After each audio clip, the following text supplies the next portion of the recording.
Kalpesh, thank you for coming around. Hey Charles, So it's been a while since I've been trying to get you on the podcast, and here we are. 2.5 years, we got there. Yeah, we got there at the end, mate.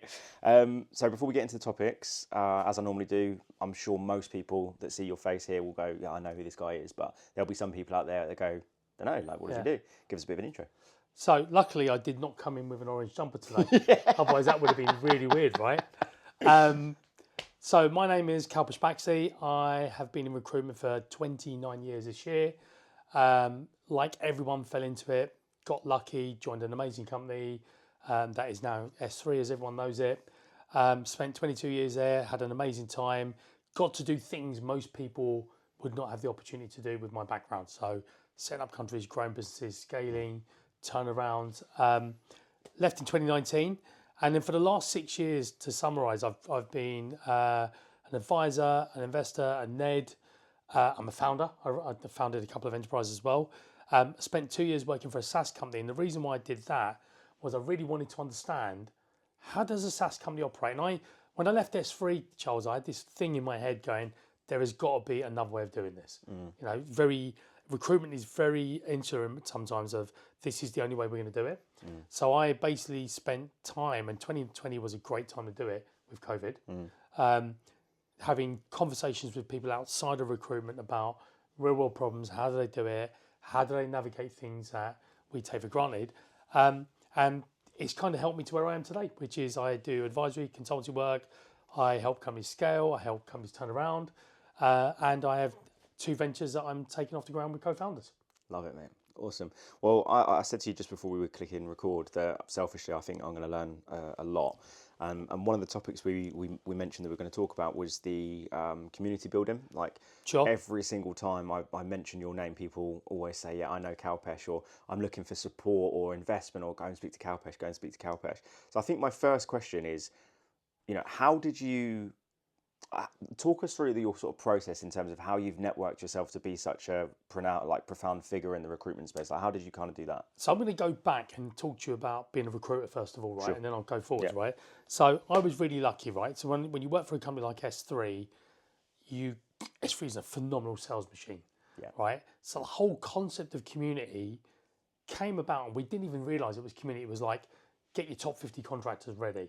Where's your top 10 list, right? Make sure anyone that's worked for you is going to be your billboard, the next place they go to. So weirdly, even in 1997 when I started recruitment, I was probably building communities without realising it, right? Because it was literally, here's your 10 contractors, you've got to make them work, right? And then those 10 have got to find you another 10, etc. So that was the first part of it. So all the way through my career, it's always been around how do you build communities, how do you build networks, how do you become a thought leader, how do you stand out as the go-to. And when I left S3, I basically had a very simple premise. And my premise was, I'm going to go and get to know everyone I need to know. So literally, I was lucky. I had a period of time when money wasn't the most important thing. Also fortuitous because we're in the middle of COVID, so everyone was available to talk to. But the key things when I look at anyone that I'm trying to build a community with is, it's like, okay, can I add value to them? Can they add value to me? Are they the sort of person I would like to have it around the table in a room, and will they play it forwards? So in recruitment, when I connect different recruiters up, it's about actually is there a commonality, is there a bond that they can work with? And then that evolved into me doing a bunch of angel investing, get involved with HR tech, get involved with the communities, etc. And then you start going, right, I can actually bring all these people together. I can start connecting people up. How does community work really simply? You've got to have a real clear definition of what do you want to be in the community. Number one, what's your role? What role are you going to play? What value you're going to add? So it shouldn't be what value can everyone else add, it's what value will you add? And anyone that starts building a community with the premise of I am going to monetize it will fail. So flip it to how can I add value and how can I bring people together?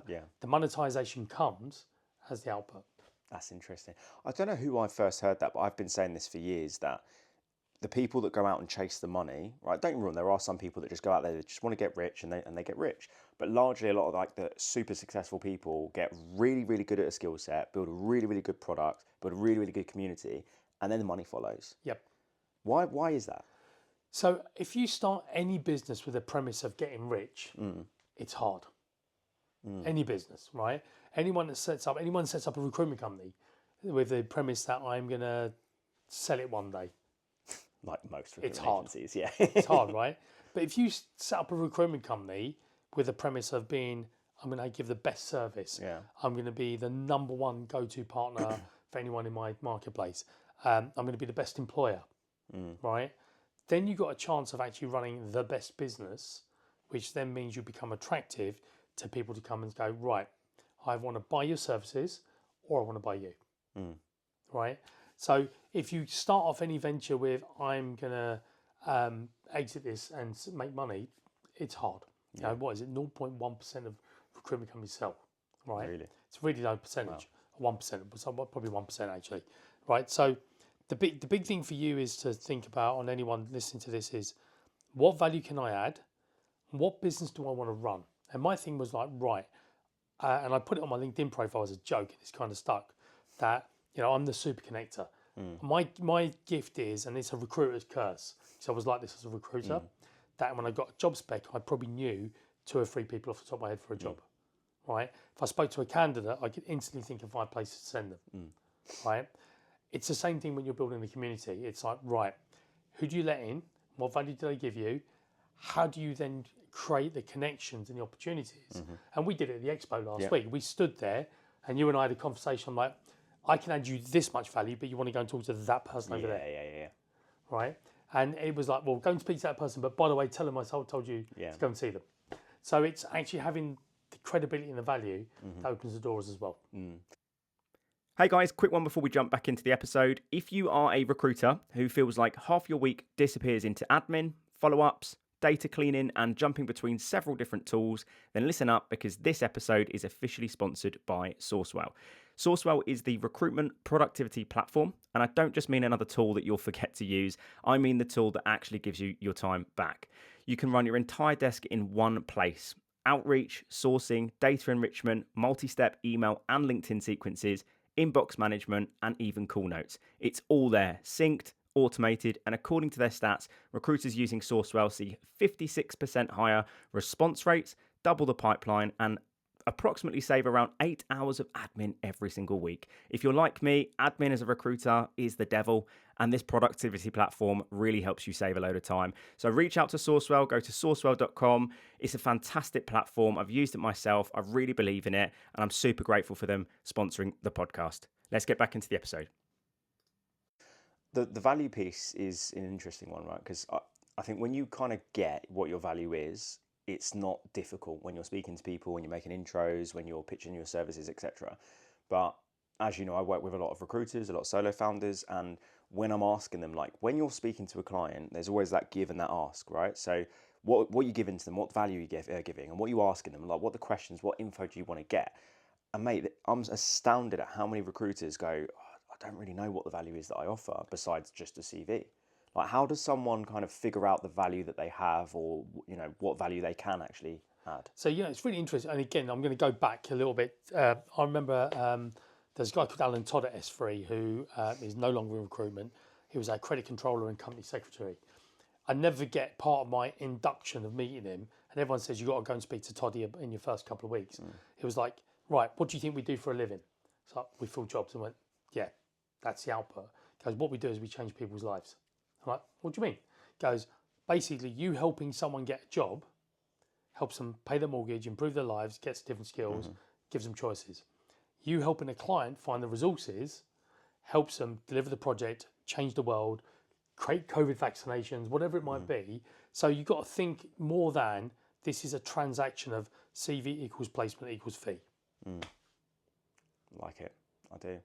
What advice then do you have for people that want to set up communities? Because I've had quite a few people on the podcast. There's one guy from a company called Few and Far that Great company. Yeah, it's a really, really good company, and they do like their own community events and stuff. And there's been a few guys on the podcast that have talked about this.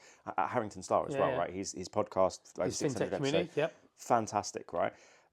When I speak to other businesses about that, I see a lot of people almost have that kind of archaic mindset. When I know we're going to talk about kind of the future in a bit as well. I feel like a lot of people don't really know where to start with that. I don't know if they see the value of it, which is mental, because it's like, I mean, look at what these guys are doing. They're getting so much inbound. So if someone is listening to this and they go, do you know what? Like, yeah, I've seen these businesses doing like these communities, they're hosting their events or sponsoring events, they're doing podcasts and stuff, and I want to be that super connector type person. Like, if they're thinking about starting that, what kind of advice would you give them? So, it sounds pretty obvious, right? The first thing is start with a North Star. What do you want to be famous for? What do you want you to be famous for? What do you want your community to be famous for? That's the starting point. So my thing was, I started off building communities of recruitment people, and I'm involved in a couple of different networks like Team Network and Talent Journeys, etc. That I know you know as well, right? So that's my community of recruiters that I support. Then I built a community of Rec Tech, HR Tech founders. That there was a real clear definition. They're all sub 1 million ARR. The definition of that community was they're all founders, they're all trying to scale, they're all trying to grow. The connection with me is I'm either an investor, a board advisor, or I just love them in terms of the problem they're trying to solve. And that community started off with me having the same conversation 3 times a week going, why don't you just all talk to each other? And then that's now grown into sort of 60 people on a podcast, on a WhatsApp group. So start off with your North Star of what do you want to do? What's your value? Try and build a community around something you're interested in. Don't do the classic, I think nuclear fusion is going to be the future. I'll build a community around that. Great, you can do, but what's your value add? If there's no value add, you're just going to get bumped, right? And then the second part of it is, or the third part of it is, you got to make a decision. Do you build your own community or do you buddy up and build a community? So for recruitment, I don't build my own community. I plug into other people's communities, right? The value I bring is being part of other people's communities and connecting. On the tech side of it, I started off with my own community with a very clear definition. Actually, now there's 2 or 3 of us supporting this community of how do we help these founders and these pre-Series A companies succeed, flourish, etc. So you've got to be really crystal clear on those 3 points. And then the final part of it is it's got to link back to what you do in your day job. So you're building a community for 1 or 2 reasons. Either you need to scratch an itch in terms of something that you're interested in, or you're trying to generate revenue to support your main business. But be clear about it. It's interesting. I set up a WhatsApp group for a bunch of people that come on the podcast, and I because I've never really done it before, it's just by myself. I just had so many different things on all at once, and I just was like, this is like, there's too many things kind of going on at once. But there's a few sort of takeaways for me that makes me think I could kind of reignite that. Just keep it simple, right? And I talk to people about communities, and people are, I'm going to use this technology, I'm going to use that technology. I'm going to come on to tech in a minute, right? Forget the technology for a minute. Start off with it's like a 1-page business plan. Why do I want to do it? What value can I bring? How do I bring people together? Does anyone else do it? If they do, can I just plug into their community and add value? Or am I looking to displace them? And then take it down to, well, who do I want to, how do people come together? Is it, I want to control the communication? Or actually, if you run a WhatsApp group, you have no control on the communication. The only thing you can control is the people that come on the group. So you've got to take it down to going, right, why am I doing it? And bringing all those different elements in. And then the final bit I tell everyone about community building is you've got to be authentic. Okay? And it sounds really obvious, but one of the reasons why I get people doing introductions for me and vice versa is they know what you'll get is what you'll get. Yeah. Now, some people don't like it because it's too authentic. It's like, where's the angle? It's like, there is no angle, right? If I'm going to make money, I'll tell you, this is not a monetary transaction. This is bringing 2 people together because I think there's an opportunity. Yeah. So when you said about like WhatsApp not in control of the communication, that you mentioned like other tech in terms There's of loads of other tech, yeah. So the thing with WhatsApp is, and I'm just going to, because everyone uses WhatsApp, right? If you create a group, you have no control over the communication on the group. Yeah. That's okay. Yeah. You can delete the comms, but that's okay, right? But you can set up broadcast lists so you're in control, but no one can connect with each other, right? Or you can use products like Mighty Networks or Circle or a whole bunch of other tech where you can create groups of people. The thing to always remember is the minute you take people off their core communication channel, it gets hard to keep them together. Right, okay. Yeah, I was going to say, because WhatsApp, when I first set that up, I had a lot of people when they'd finish an episode of the podcast, I was like, look, I'm building a community on WhatsApp, and so many people were like, mate, I'm part of way too many groups on WhatsApp. Like, I can, and to be fair, like I'm part of a few communities on WhatsApp as well. it's ridiculous. Like one of my friends said to me the other day, like, you've taken 2 weeks to reply to me. I sent him a screenshot, 47 unread messages, because I use it for business and personal and family. It's like, it's too much. So I kind of evolved that, and I now have 2 separate WhatsApp channels. I have my personal stuff, Yeah. and I have my WhatsApp business. 2 different phones, isn't it? 2 different one phone, Okay. because you can have 2 different things on your one phone. So a little takeaway for your audience. Number one, you can have your standard WhatsApp, and you can have WhatsApp business on the same phone. No fucking. How have I not known about this? There you go. Problem solved already. That's why we build communities, Charles, so we can learn from each other, right? So you can have that in one thing. Yeah, you've got to invest in 2 telephone numbers, etc. That's fine. And then the second part of it is with the whole WhatsApp and communication bit is I'm the same as you. I've got. I think I've worked out. I'm on 54 groups. Right. You can't mine it all together. So part of my thing is one of the things I'm working on with one of the products is how do you summarize groups every day so you don't miss the signals. Interesting. How often someone says to you, in your personal group, do you fancy a drink tonight? And you it's a week later and you're like, missed that. Yep. It's a little bit like the LinkedIn algorithm, right? It's like, immediate available, or event happening tonight, who's available for last minute? Then a week later it turns up in your feed. Yeah. So the immediacy of what you need to cut through the noise as well. So I still think WhatsApp is the easiest way to build a community, but it's the one you can't control. Right. Okay. Yeah. Well, I'm part of one group chat, and they've like whenever you get added into it, they just refer you to like the rules of the group. And what I like about that particular one is like, don't share your LinkedIn posts, don't sell, like none of that. I think we're on the same one. Yeah. So you know, Rich is running the growth chat, and that's class. And there's been a few people that'll be like, click on this, I've done a poll on LinkedIn, and then you can see the message has been deleted, and they're like, yeah, sorry, I didn't mean to do that. And that group is pretty sound. Yeah. I've been part of some other groups, and it's just like, end of the day, there's 90 unread messages. You're like, no. And there's no value. So one of the things I do with the community I set up for the tech founders is we have if you're going to come on board, here's the rules. Yeah. Right? And part of the rules are, you can't be a lurker, you can't steal people's ideas, you can't just self-promote, right? And if you do, I'll bounce you off. Nice. And I do. How do you manage lurkers though?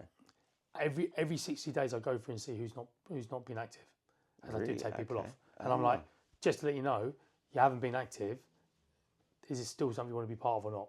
Okay, cool. Right, and then if someone's been naughty in terms of stealing people's ideas or IP or whatever, then it's also like that. But I would always let them know first, not just take them off. Yeah, that makes total sense. So.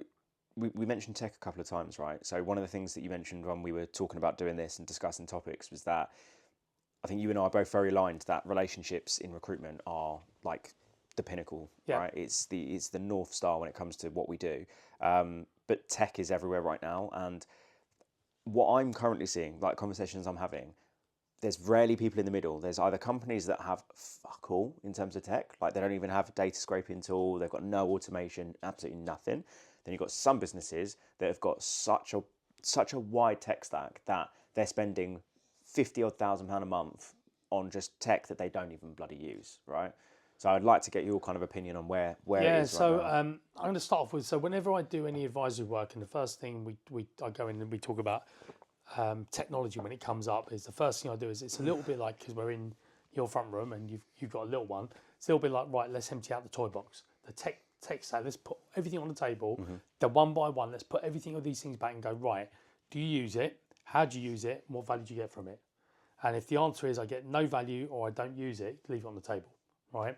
So my advice to any founder or any leader is, before you buy new stuff, check what you've got first of all. Get audits done. There's loads of people out there that can help you, etc. I'm not one of them, but there's people that can help you. That's number one. The second part of it is, every business has a different operating model. Fact, right? And in recruitment, there are, let's just work with the number that we heard last week, 33,000 recruitment companies in the UK, right? Globally, the industry is worth 600 billion, give or take, right? Dollars.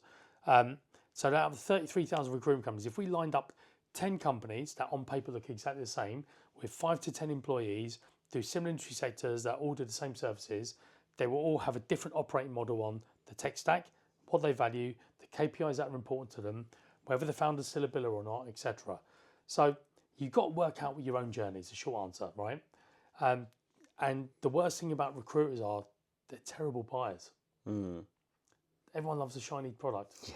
Magpies, right? That's shiny, I'll go and get that. Or, last week we were at the expo, and the expo, people are like, oh, that looks really good. That looks really good. It's like, okay, have you first checked whether you can turn it on? So one of the things I do as part of my advisory is actually when someone says I want to do something new, we do a discovery session.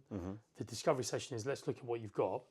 I'll bring someone in to do a tech audit because that's not me, my skill. But part of it is going, right, before you go and buy something new, actually in that product, if you turn that feature on, that will work already. And then the other element of all of this tech conversation is what recruiters are really bad at doing is they just keep adding new technology. They never review the workflows and processes, right? So if you don't go peel it back and go, right, if we put this in there, what changes? It's never going to work. It's always going to fail. Yeah. Right. And with the advent of AI, everyone wants AI toys. It means something completely different to different people. So one of the things that we try and explain to people is in recruitment, and the conversation you and I started with is tech recruitment. So what, basically? Look, tech will help recruiters be better recruiters, but you have to choose where you use it and what value you get from it. You can't replace recruiters with AI everywhere. You can in some industries if it's high volume, etc., and clients want that self-service model. Cool, you can do that. But we've done some research as part of the AI agent build I'm part of. There are 92 steps in recruitment you can AI-fy. Really? Yeah, 92 individual tasks, Okay. which roll up into about 30 blocks, right? Yeah. Of the 92 individual tasks, health warning, you should not AI-fy all 92. About a third of them is going to be human only, right? About a third of them can be hybrid, and about a third of them you can automate and just use AI and to say go. So I think it goes back down to tech is great, but what are you using tech for? Yeah. I mean, that's the perfect kind of phrase, I suppose. Like a lot of companies I'm speaking to at the minute that are, obviously now I've done over 80 odd episodes and I've had a lot of rec tech founders. I've had Sai, who's an expert and helps people audit their tech and their operations and stuff. And for me, like I similar to you, I never say to people like I'm an expert, but I always say to people like, for me, if I was to set up a recruitment agency, I'd have a reliable CRM that I could use. A non-negotiable for me would be a data scraper. Like when I first set my coaching business up, I was like literally calling my rec to rec friends going, can you lush at this number for me? It's a fucking nightmare, right? Like I want to get numbers because you and I are similar. I'm a phone first guy. Nowadays I would look at, if I had a team, I'd look at some sort of analytics, because how can you kind of reverse engineer and set goals if you don't actually have access to what people are actually doing? And then finally, I'd probably look at something like automation related around emails, right? So I had a guy called Dan Payne on the podcast for the second time, and he does something really interesting around his mass spec out. So he does a mixture of both. He does personalized stuff, individual, but then he does similar to like the community stuff we were talking about, with like a weekly newsletter of the 3 candidates that he's seen in the market. But the way he's angled it isn't just 3 hot candidates of the week. It's salary insights, it's market insights. This is what's happening in the market. And he gets a lot of bites from that, from companies that aren't hiring or don't have any desire to hire this year, but they're looking and going, that's really, really interesting, that's valuable, and that gets his name out there. That's automated. He uses a tool, and that is like, he gets 3 candidates, he pumps it into an AI, bosh, that goes out. So for me, as I said, really good CRM, data scraping tool, some sort of email automation, analytics, as I mentioned. I think if you have got that and you've got a team of 10, like... So if I take you back a level, right, the basic things, again, if we talk about what do you really need as a recruiter, what you really need as a recruiter is somewhere to store your clients, somewhere to store your candidates, currently called a CRM and ATS. You need a way to go and contact people, whether that's an email server, whether that's LinkedIn, whether it's premium. LinkedIn license, obviously, what I'm talking about. Well, you don't even need LinkedIn Recruiter, just a LinkedIn. True. Sales, you can use premium, whatever, right? So you've got telephone, you've got email, you've got some form of social media social event to go and talk out, reach out to, and then the rest of it they're actually all nice to have. As long as you can speak to people and you can store the data somewhere, and you can find different ways of connecting, and yet you need scrapers and automation, all this other stuff. The baseline element of it is though, if you start a business up today, that's the basic things you need. If you've got a team of 10, different story. Yeah. Right? Then you need some automation. How do you get some value out of it? So my conversation with most founders, if I talk to people that are in that sort of 10 to 50 bucket, you're going through a transition normally. The transition is you can't understand every deal, every transaction, every interaction. You can't be on every call. Yeah. How do you basically get the performance of 50 people with 20 people? Yeah. That's the world we're in now because everyone needs to see a better efficiency. Yeah, 100%. Well, like you said, if I was to set up myself and I didn't have a team, then for sure, phone, email, CRM, etc. You don't really need data analytics and stuff. But when I've gone into businesses where there is like 10 consultants and I go in, I sit down with the founder and I'm like, right, what's the goal? Like, where do we want to go as a business? Where do we want so-and-so to go, etc., etc.? Oh, so-and-so bills 300 grand, but they've got 500 grand in them. Okay, cool. How do we reverse engineer this to get them there? It's a good question. You're like, right, okay. So if I sit down in a coaching session with this person and I'll say, how many BD calls have you made last week? And they go, 50, I think. Ain't fucking good enough. It's like when I worked with the PT and he asked me, the first question he said when I said to him I couldn't put muscle mass on was, how many calories are you intaking every day and how much protein are you having? And I went, well, I have this in a minute. So you don't know. Like, let's be real. Don't bullshit me. Like, you don't track your calories. You don't know how much protein. I was like, no.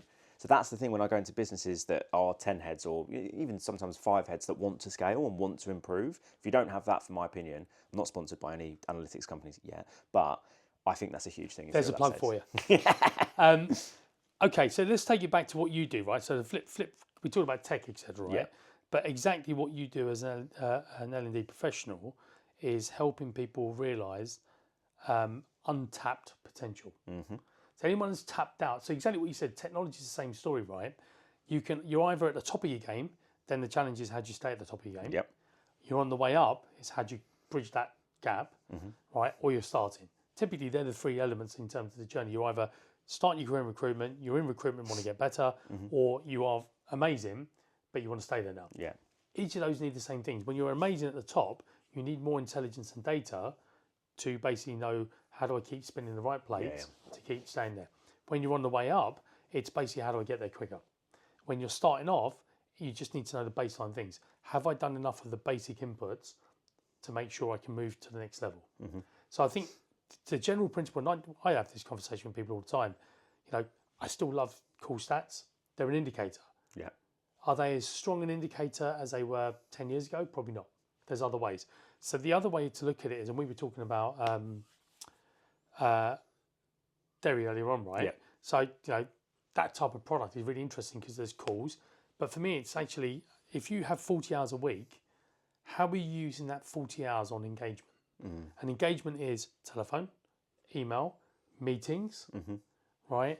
And another, right? What else are you doing to actually engage with people as you go along? And the reality is, even 20 years ago, when we go, oh yeah, 2 hours a day on the telephone, or 10 years ago, you need to do 2 hours a day on the telephone. People weren't. The reality is they weren't. They looked like they were, but they weren't. Or you got to do 100 dials. 100 dials is great, but it doesn't really tell you anything. It's the engagements and the next actions. Yeah. Mate, the amount of times I've gone into recruitment agencies and like the founders are either XS3 or whatever, and they're like, they need them to do 100 dials a day. And you're like, right, okay, well, you got matey boy in the corner there that does 5 dials a day, but books 5 Google Meets a day, and then does like an exhibition a month, and they're doing 250k a year. Why? Or like, oh, they need to be on the phone more. Like, and don't get me wrong, again, I'm a very much a phone first type of person, and it kind of frustrates me when I go into a business specifically to help them with call coaching, and they are doing everything in there. And you've probably seen these recruiters, everything in their power to not call someone. Oh, but they've done contract before and I'll do perm. Fucking call them. They work for you, one of your target companies. Yeah, but what if they don't answer? Just fucking call them.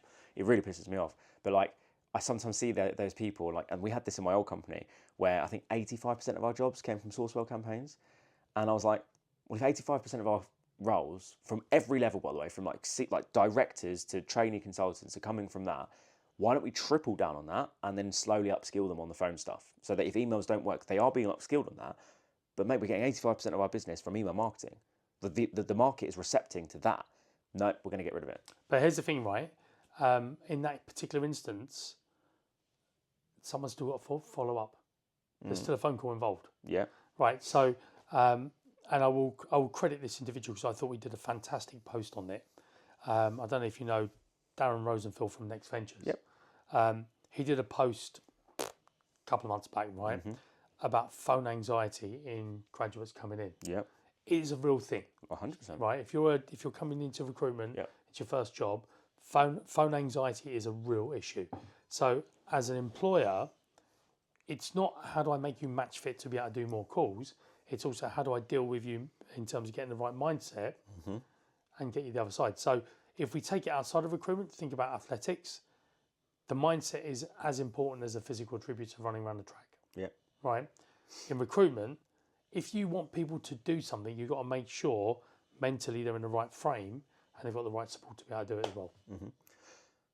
It's interesting because I spoke to a few consultants that had exactly that telephone anxiety.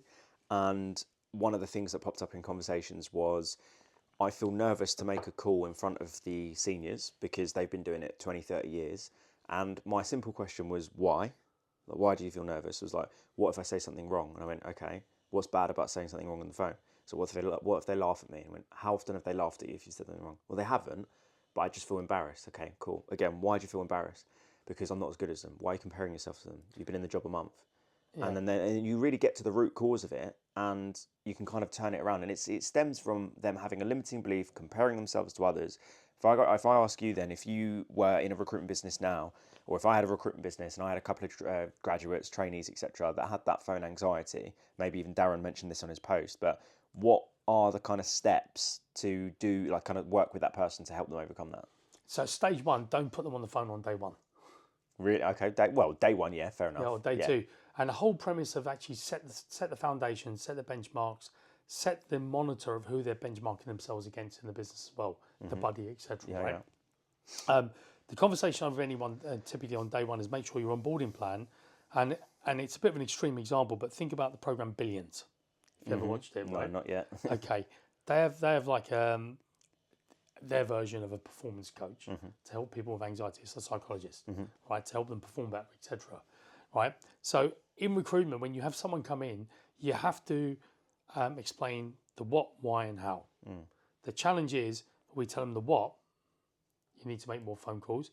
You tell them the why because you need to make contact with more people. We don't always give them the how, right? Yeah. In terms of coming through. And then the other thing is we don't sit them and allow them to make mistakes. We don't let them make them. No. So the whole point is the perception is, what was that call not good enough? What could you have got from it? Right. Okay. So okay. Yeah. the feedback is always you're trying to help them improve. Yeah. Why was that? What did you learn from that call? What could you have done differently? Yeah. But how that comes across is you weren't very good. So it's how you articulate, etc.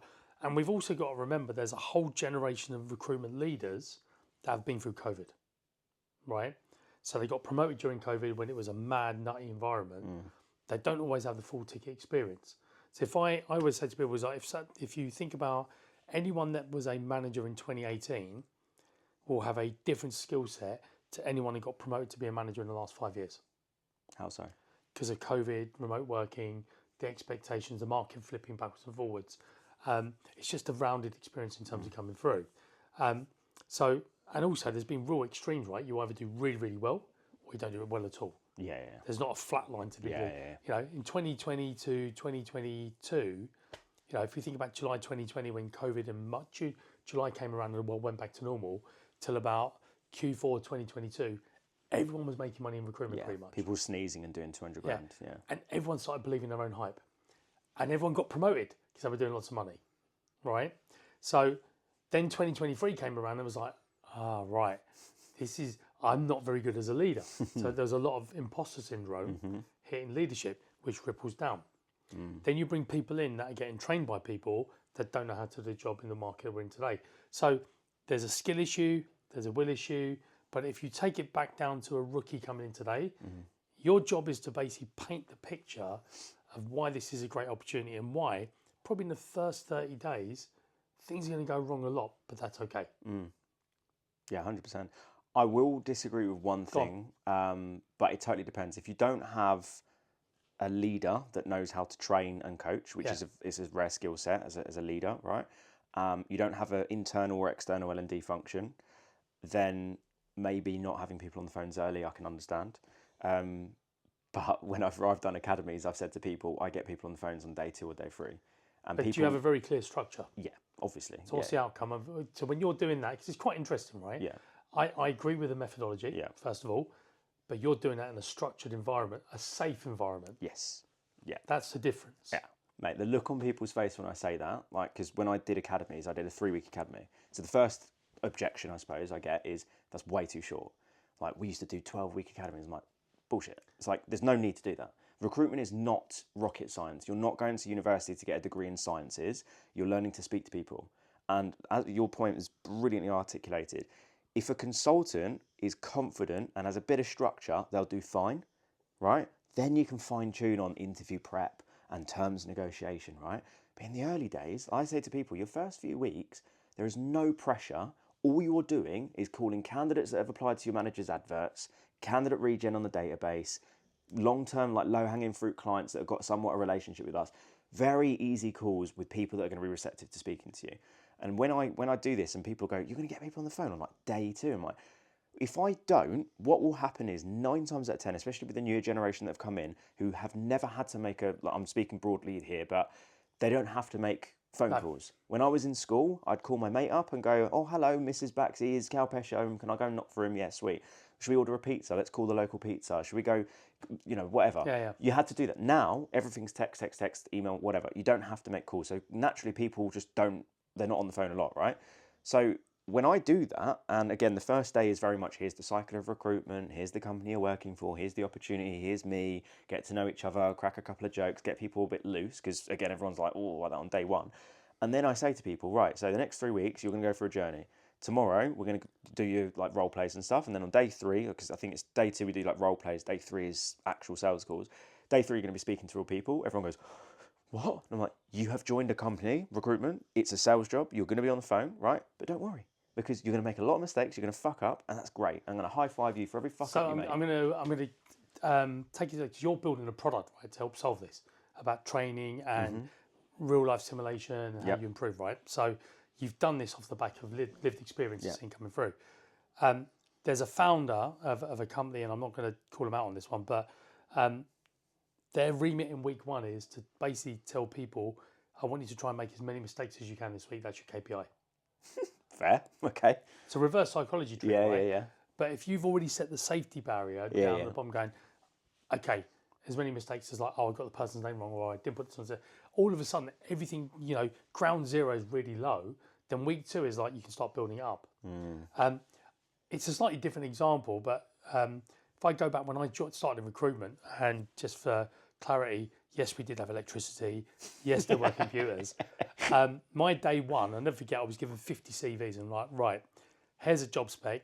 Your job's to go through these 50 CVs today, no telephoning, 50 CVs today, and I want you to tell me which one of these are right for the job. And I just got left there for a day. On the sales floor. Did you know anything about your market? I had zero knowledge. I was like, do I need to, it was buzzword bingo to some degree, right? But it was really interesting. It was like, there's a basic, look, here's a job spec, this is the tech, this is the bit. So I got a bit of intuition, but it was literally 2 minutes, right? And I'm super grateful for that experience. So I remember getting to the end of the day, and the gentleman who was training me came over and went, right, what have you got? I'm like, got to be honest with you, I think they're all rubbish. Right? This one may be, but I'm not sure. It's like, great. Now you know what a bad CV looks like. Come back tomorrow, I'll show you what a good one looks like. Interesting. Right? So there's different ways of doing it, different psychology. But if we're bringing in graduates, and I do, we talk about community, Charles, I do mentoring for 18 to 24-year-olds, so people coming into the world of work. My missus laughs because at my front room or my dining room table in any given week is someone coming in for some careers advice. Nice. Anywhere from a 16-year-old trying to decide what GCSEs, A-levels, what apprenticeships they go to someone in their 50s going, I hate my job, what do I do now? Right? But the principle's always the same, right? The 16-year-old needs confidence and lived experience because they haven't got any. The 50-year-old needs experience of it's okay to change and there's a new safe world out there. So I think from a training perspective, or as we're bringing people through, if your core KPI is, in fact, let me rephrase it. If your core metric is effort, you need to then decide what metrics you're going to look at under that. Calling is one of them. Outreach is another one, right? There's a whole bunch of different things you can put in. But the whole point is, if you want a graduate coming in, I would recommend anyone to read Darren's LinkedIn post, because it was vulnerable from him personally, but it was bang on the money that people come into the world of work with phone anxiety now because they don't use it. Yeah. People don't even use their mobile phones for calling anymore. 100%. It's a mini computer. 100%. And mate, I genuinely think that, I've done dozens of academies, right? And I'm grateful that barely anyone that I've trained has had phone anxiety. And I genuinely, it's not even me trying to like blow smoke, right? But it's that element of that safe space in the first instance of like, because when I first joined a company called Projectus and I made a real big cock up in my second or third week or something, and one of the directors fist bumped me. And I was like, I've just specced out a candidate to his own boss. Like, what the fuck? Why are you fist bumping me for? And he went, you fucked up. And you did it fast. Great. Move on. And I was like, really? And I was like, And you'll never do that again. Exactly. And they were like, fuck up fast. That was their mentality. So when I do the academies, or even just when I'm coaching kind of newer recruiters, it's like, honestly, like, don't worry. You're not operating on someone's brain. Don't worry about it. Like, it's not that deep. And when you actually understand, like when the consultant actually understands that and go, oh, I have someone here that's really experienced, that's going to help me, that's not going to judge me, they're not going to fucking slam me and go, that was shit, which we've probably both worked in businesses where I've had, I've certainly had managers over my shoulder, that's a shit call, rah, rah, rah. Doesn't help. And I'm a resilient motherfucker, but I've had people over my shoulder literally call me the CUNT in front of the 90 odd people. But look, I've probably been that barking leader over the years. Right? So I'm not going to sit here and say I'm without blame. I'm sure because you didn't know any different. Exactly. Right. Yeah. And the benefit of lived experience. I talk about lived experience a lot, right? And I joke about the fact that actually at 51, I've probably learned more in my life. In fact, I'll probably forget more in my life now than most people are going to get to learn. So if you're a 20-year-old or 27-year-old hitting the world of work, you won't get all the experiences that someone like me got because I didn't have computers or the internet or stuff. You had to be able to do stuff. Yeah. So you have proper experience or running experience. So the bit coming back down to the world of work we're in today is, okay, and the conversation started with tech and recruitment, right? Yeah. I love tech. Listen, I'm that guy and said, I'm happy to tell people I'm 51. I'm sitting here today going, brilliant. I've now got at least another 20 years in the world of work if I want it, because this tech's going to make me more valuable. Right? My knowledge, my insight, how I do stuff. Yeah, it means some of the stuff I was really passionate about, I can't do anymore because tech is going to do it better than me. Yeah. Right? Writing emails at some point, they will do it better than me. Right? But I use products. We talked about Sourcewell. I use their inbox agent to draft me emails ready to go. So the speed at which I can reply to emails, apologies to anyone waiting for an email, but the speed we can reply is a lot quicker. Yeah. Right? Is it perfect? No. But it will tune and only get better. Yeah. There was a really good stat that came out a couple of weeks ago, and it was a quote by one of Forbes or one of these magazines. If you think about AI today, it's the dumbest it's ever going to be. Derry said that on the podcast as well, yeah. Right, so it might even be Derry. We'll give Derry the credit, right? But if that's the dumbest, then it's just going to get cleverer, right? So the thing for humans is you've got to think about how you can keep getting clever as well, right? And clever doesn't mean intellectual. It's smarter, street sense, common sense. It's the bit, well, if I've outsourced that, how do I do this bit better? Did you see that? I don't know, I can't recite the actual stat, but there was a study that came out recently saying that Gen Z are actually the first generation, and this is not me slandering Gen Z, it was a study that came out recently, because they are a generation that have come into the workforce now with AI, essentially, and they have come out essentially dumber than the generation before, and every generation has typically come out a little bit smarter. With the with AI right now, right? So I started properly using it a couple of years ago, and it was actually Rich Evans that I did a couple of business coaching sessions with him, and he sent me a real comprehensive coaching report 15 minutes after. I mean, how the fuck have you done that? He went, ChatGPT. What are you on about? He was like, you're not using ChatGPT? I was like, yeah, for like recipes and shit. And he was like, bro, go and get the business plan, get it to memorize, learn how to prompt, go and watch these videos, da. And now it's like, oh my God, like before I do 8 coaching sessions in a day and then spend an hour at the end of the day, similar to like back in the day when you do recruitment, write notes in your diary and then add your notes at the end of the day. Now, obviously I use ChatGPT for that. The reason why I kind of mentioned that in my question to you is, you mentioned a second ago about AI is the dumbest it's ever going to be right now. It's going to help us be more productive, But do you think there's an element of it that is making people a bit dumber or overly reliant on it, or what do you kind of think?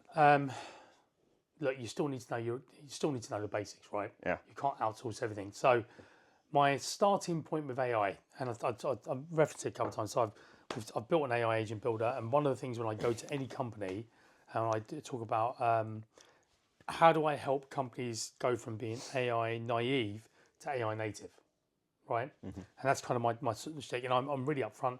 I'm not a technologist. Yeah. Don't claim to be.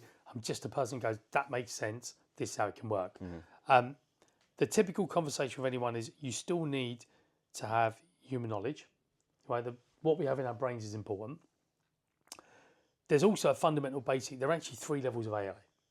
They just kind of dispel some myths. Okay. So for the sake of this, let's just call automation level 1, even though it's not really AI, but let's call it automation level 1. Agentic is level 2, right? Agentic is that whole, the AI is going to take my job, right? That's agentic. When it might take your job, but the stats are 85 million jobs are going to go, 120 million jobs are going to get created because of AI. The difference between this industrial revolution and previous ones, in the previous one, every time when we went from the horse and cart to the car, the jobs came quickly. Yeah. When we went to the next one, when we went from manual production lines to automated production lines, the jobs came quickly. With this one, AI is displacing jobs quicker, but the new jobs aren't coming through quick as well. So they're going to take a bit of time to come through. So automation, agentic, and then you've got Gen AI, ChatGPT, etc. So everyone should be able to use AI, right? And I've, you and I think we spoke about it probably months ago. One of my missions is about, and if I just talk about the United Kingdom, 7% of the UK workforce, or people that are eligible to be classed as a UK workforce, is classed as digitally illiterate. Really? About 2.3 million people, right? So when we went on this digital transformation journey, we left too many people behind. Yeah. So, and this is not my Nobel Peace Prize pitch, but if any company's involved in AI, how do we make sure no one gets left behind now? Right? Everyone should be able to do memes of cats as a minimum, right? Or use ChatGPT or get a recipe. Yeah. But I think the future of it is like, yeah, you can be more efficient, you can be more productive. The question then becomes, okay, well, if that bit I've outsourced, I still need to check it before it goes out. So even your notes, I'm sure you don't let ChatGPT create and send. I have to You still have to read it, right? Then the second part of it is, okay, well, that's taken care of over there. What do I have more headspace, more hours in the week to do now? And typically, the bit that humans are going to be needed is about building relationships, building rapport, doing the complex stuff, doing that situational judgment call that AI can't make. And then if you're in a creative economy or the caring economy, you're still going to have jobs. Yeah. I wanted to ask you this because when I first met Ezra, I went to his swanky office. He scared me half to death about AI, right? Because he just does that. And he showed me this video of this, I don't know if it was a Tesla bot or something, playing rock, paper, scissors. Have you seen that video? And it kind of lied and then explained its thought process. And as soon as I saw that video, I was like, oh my God, we're all doomed. We're all going to die. And then I said to him, I was like, well, are recruitment agencies going to want to hire or build their own physical robot to deliver training? Is it going to be able to tell personal war stories and stuff like that? And he was like, yeah. So really? He was like, it would be able to pull stories. So you could plug in your podcast, for example, and be like, Darren Roosevelt wrote this LinkedIn post and recite it word for word. And he was like, it's only going to get better. And again, I was super new to the AI stuff. He said that, and I was like, fuck, this is pretty fucking scary. But I still think that even with all this AI, all this automation and stuff, and with the product we're building, I've said to people, you can have this instead of an in-person trainer or a coach. You can have both, right? Or either and or the other, right? But I do really think that no matter where we go, I do think there are going to be people that just want that actual human interaction. Look, let's go back to basic human psychology, right? People want communication, they want community, they want to be part of something. Okay? If we all become AI powered individuals, it's going to be a pretty soulless society. Yeah. Okay. AI is only going to be as good as the training it receives. Okay. So I think if you take it forwards and think about, right, do we need L&D? Is L&D going to be replaced by AI? Yeah, for the bits that you don't need to be there for. Yeah. Right? But someone's still going to need to train the AI. Someone's still going to need to check the AI is giving the right information. And the analogy I use, look, we're not far from Tesco HQ, right, where you live. But if you go into Tesco's, you have 3 ways of shopping with Tesco's. You can go into the store, pick the stuff yourself, and shop on your own. You can pay for someone to pick the stuff for you, then you collect, click and collect. Or you say, you know what, pick my stuff for me, package it for me, stick it in your van and deliver it to me. Right? 3 different ways of dealing with Tesco's. It already exists today. Right? Then the bit that's going to come through with AI and intelligent automation, etc., is hello. Off. Making an appearance, That's right. Go on. Come here and just don't snore, please. So we're already seeing stuff like this exist as well, right? So I think it goes back down to going, right, a great analogy, I'm going to use Ezra, right? And I'm never forgetting telling me this story because it related, because I was, Ezra and I of the similar generation, used to phone up the local taxi firm, and he might have mentioned that to you as well, going, right, okay, I need a taxi, it's Friday night, this time, can you come pick me up? But you phoned the local taxi firm because you had a relationship with them. They sent a driver who then came to collect you, you paid them with cash, and that was the transaction done. But you always went back to the same taxi firm because you had a relationship with them. Now you don't, you go on an app, and whoever's available, you take. So there's already a shift, right? And that's taxi. But there are still more taxis out there now, not less, because of Uber. Really? Yeah. If you think the private taxi minicab firms might have reduced, but think about how many more Uber drivers there are. Sorry, in terms of coming through. So I do think the whole connection element of AI isn't going to change. Yes, there are elements of the job that should go to AI, but it's no different from years ago. Things should have been automated. Yeah, there are a whole bunch of tasks you don't need to get involved in. Even as an L&D professional, there's probably a chunk of what you used to do 5 years ago that added no value. It was admin. Like? Doing the notes, meeting notes, or doing the transcripts, or typing things up, or actually doing if you're doing a role play, writing up the role play feedback that comes into it. What you want to be able to do is the role play's happened, this captured the conversation, how do I analyse now what happened there, or actually, and what AI will not pick up was, it'll pick up the hesitation in the person's voice, but today it won't pick up the facial expressions of that person went white when they had to give feedback on that. So actually, the alarm bell is they might have sounded credible on that call, but that's a fair point you need to deal with. So it's just another data point. Yeah, and I think all that type of stuff is coming. So split this up into 2 then. So solo founder, like sub 5 heads, and then that 10 to 50 and above. Companies that are like, mate, I'm pretty sure you've seen it on LinkedIn. So many companies, right? We're developing an AI strategy. What do we need to buy? And what do we need to do? What you mentioned, there's a few kind of things that people should automate. Like you mentioned, there was the 92 points in recruitment. What if I'm a recruitment founder at either level? What types of things do I look at for, or look to get AI in to kind of replace? So I think if I'll keep it really light because we can go down a rabbit hole on this one, right? So the things that you do not automate and AI-fy is anything you need a human for. Negotiating offers. That whole critical point where the human bit comes in, it's a judgment call. Judgment call coming through, right? That's where you don't AI-fy all the bits coming through. Anything that actually, it's an admin task. It's a process. It's 1 + 1 = 2 and it can't do any damage. You can AI-fy. So capturing... again, here's an example, right? In recruitment industry, years ago, companies used to pay teams of people to key in CVs onto CRMs, even way before your time, right? Then overnight, this thing called parsing technology turned up, right? Which is actually automation, if you want to think about it, right? Parsing turned up, and then you didn't need, and I remember at S3, we had over 40 people in London. Their job was to key in CVs. The CVs would come in, they'd type them in. Yeah. Or then it became we'll scan them in, right? But the parsing technology then added them in. So those 40 people turned into 3 because someone needed to still check the parsing was done right.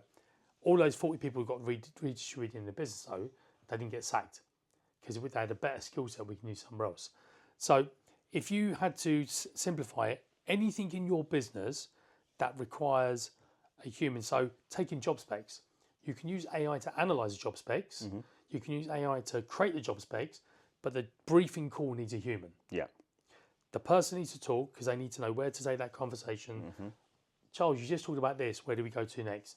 Charles, you mentioned you're doing an acquisition over there. How does that impact this? AI can't take those natural points because they're judgment points. What AI can do is summarize what you've got, package it up, help create a job spec, help create an advert, actually, and maybe even help create the CV cover sheet if you want it bespoke per client, and also create the briefing document you send to the client going, we had this conversation, this is what we talked about, this is the vacancy you want. Can you sign off that that's correct? Point one, though, is you still need a human. Same thing for candidates. If you're managing an offer, right, or even an interview brief, then and my pet hate of our industry, still to this day, you have top billers basically being concierge service going, Charles, when are you available? Kalpesh, when are you available? Right, let's try and match up people's diaries. Right, there's technology available to do this. There's AI, clever timetable stuff. There's automation, whichever way you look at it. But why is someone spending hours a week trying to coordinate interviews? Right? The value for that individual is the interview's booked. Right, let's book a call in to prepare you for the interview. Let's prepare you, candidate, for the interview, client for the interview as well, right? Then let's do the debrief. How did it go? What happened, etc. So that's where the human's needed, but there's some stuff you can do that can make life easy. Yeah, nice. Yeah, I've had a few people say this. Sorry, a little bit like, because we're talking about recruitment, right? Yeah. A little bit like recruiters want to, and I don't know what you were like as a recruiter. I always knew that these many fees, or if I've got these many runners, this is probably the commission I'm trying to look at. Yeah, of course. Right? Because recruiters, that's the one thing they always get right. I think I'm owed this. Yeah. Right? That can be automated now. Yep. But you still need to check if it's right. Yeah, of course.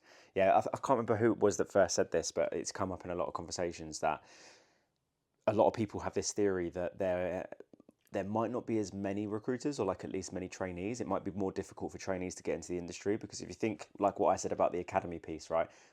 Candidate regens and stuff like that. There's some AI kind of stuff that can do that to kind of like re-engage with people to be like, are you interested? Are you still open to work? We had you out to interview and stuff. But what will happen is the good recruiters will become great or become elite because they don't have to do any of that bullshit that you mentioned around, arranging times and, the admin, like the amount of time that I used to spend formatting CVs and, individually doing an Excel e-shot. Like, what are we talking about here? Like, there's so many things now that a top biller can kind of, help become more elite. Even I met with the guys from Pager, and I didn't really, because I haven't used that platform for many, many years, like one click of a button and every insight to every single one of your ICP clients, their funding, acquisitions, news, recent hires, like that type of stuff that we, like similar to you, we used to hire a research associate to go through Zoom info all day and like a night. Yeah. That can kind of be automated now, right? So the challenge, and again, you go back to the human element about skills that we need to, we all need to employ. So if we think about that research and analytical skill, right, that is a human skill.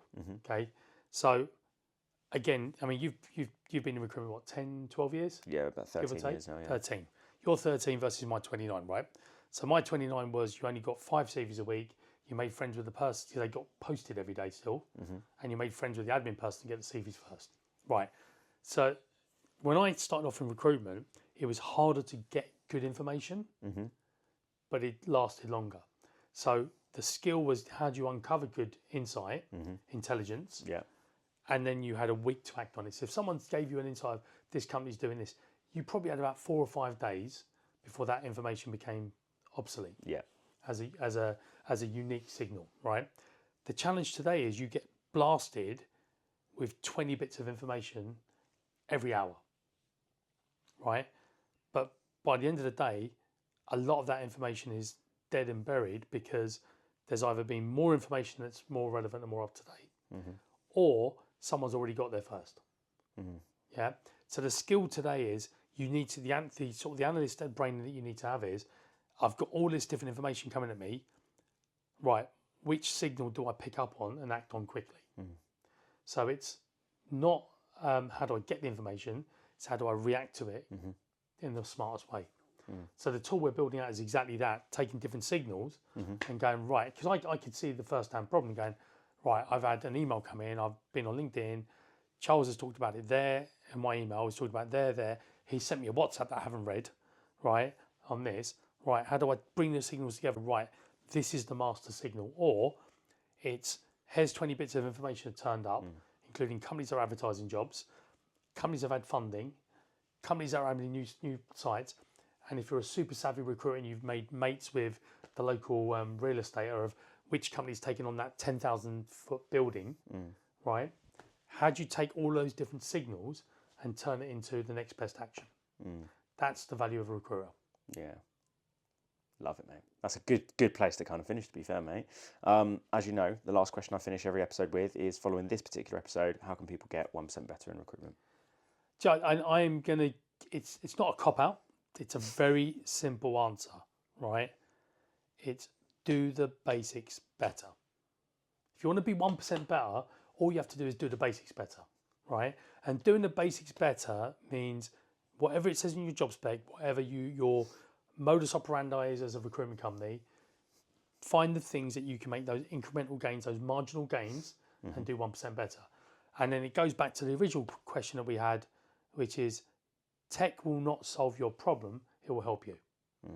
But you have to start off with, what do you want to do? Awesome, mate. Awesome. It's interesting, the post I did yesterday about the episode that come out, we're recording this, 25th of March, so the episode that came out yesterday with Ollie Stockford, £2 million a year biller.